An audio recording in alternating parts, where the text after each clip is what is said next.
रूपा के ससुर जी की अचानक मृत्यु के बाद रूपा अपनी सास को अपने साथ ले आई थी। वैसे भी अकेले उम्र के इस पड़ाव में उनका गांव में रहना किसी भी दृष्टि से उचित नहीं था। रूपा और उसके पति विनय दोनों ही अच्छी जॉब में थे। उन दोनों की एक 10 साल की बेटी थी सलोनी। दिल्ली में अपना फ्लैट था। साल में 1-2 बार गांव भी आते जाते रहते थे। रूपा और विनय के कई बार कहने पे भी रूपा के सास ससुर दिल्ली उनके पास रहने नहीं आए, जबकि विनय इकलौता बेटा था उनका। उन्हें अपने गांव की हबो हवा और खुले वातावरण के आगे शहर के फ्लैट में बंद होना नहीं पसंद था। 2 दिन की बीमारी में ही रूपा के ससुर जी चल बसे। कोई कुछ समझ या कर ही नहीं पाया। सारा कर्म कांड होने के बाद घर पे ताला लगा। विनय अपनी मां राधा को लेकर दिल्ली आ गया। बेटे के घर अपनी पोती के साथ राधा जी का मन बहल जाता। समय निकल रहा था। एक दिन सबकी छुट्टी थी तो विनय ने बाहर खाना खाने का प्लान बना दिया। सब तैयार हो निकले रेस्टोरेंट के लिए। रेस्टोरेंट के बाहर बहुत से आइसक्रीम और गुब्बारे वाले भी खड़े थे। जब तक रूपा और विनय कार पार्क करके आते, सलोनी गुब्बारे के लिए मचलने लगी। दादी, एक गुब्बारा दिला दो प्लीज। मम्मा नहीं दिलाती मुझे गुब्बारे। आप दिलाओगी तो वो गुस्सा भी नहीं होंगी। प्लीज दादी, मान जाओ। राधा जी परेशान हो गई। पैसे तो थे ही नहीं उनके पास जो वो अपनी पोती की इस छोटी सी ख्वाहिश पूरी कर पाती। जब तक पति थे उनसे पैसे ले लेती थी खर्चों के लिए, लेकिन यहाँ दिल्ली आने के बाद सारे खर्च रूपा या विनय करते थे। पति साधारण किसान थे तो कोई पेंशन भी नहीं थी। राधा जी की आंखों में आंसू झलक उठे। आज पति के जाने के बाद पहली बार खुद को इतना लाचार महसूस कर रही थी। बेटे बहू से कुछ मांगने में उन्हें शर्म आती और जरूरत की सारी चीजें वे लाते ही थे। किसी बात की कोई कमी ना होने देते दोनों, लेकिन हाथ खाली थे उनके।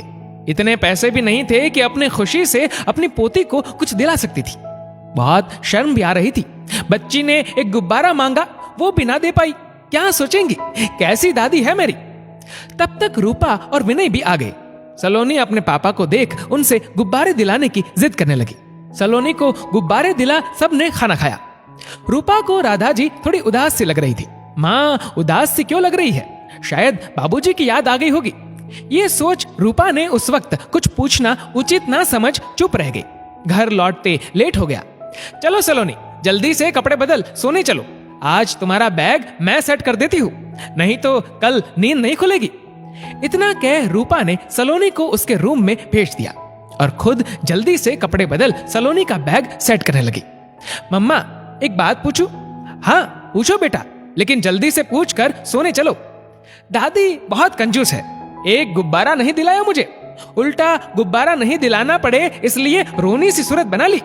मेरी तो नानी कूल है, जो बोलो वो झट से दिला देती है और कितने गिफ्ट्स भी देती है। दादी तो कुछ भी नहीं देती।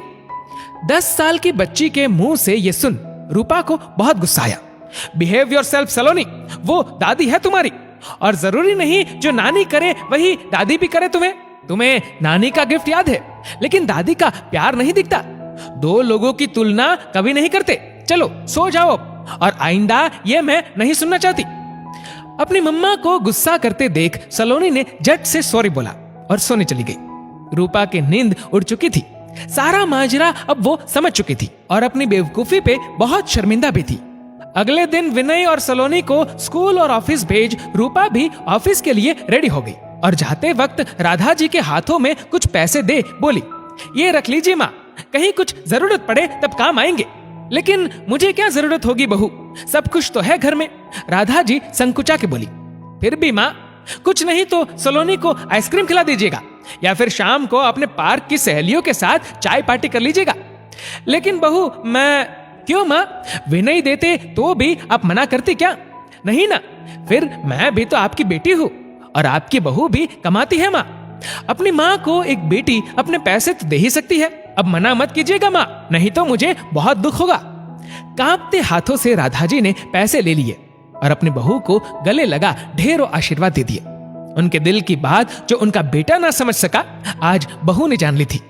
दोस्तों, इस वीडियो को लेकर आपकी क्या राय है, नीचे कमेंट करके जरूर बताएगा। और अगर आपको वीडियो अच्छा लगा हो तो इस वीडियो को लाइक करेगा, शेयर करेगा ज्यादा से ज्यादा लोगों तक। और ऐसे ही और भी इंस्पिरेशनल वीडियोस के लिए सब्सक्राइब करें हमारे यूट्यूब चैनल को और फेसबुक पर फॉलो करें हमारे पेज को।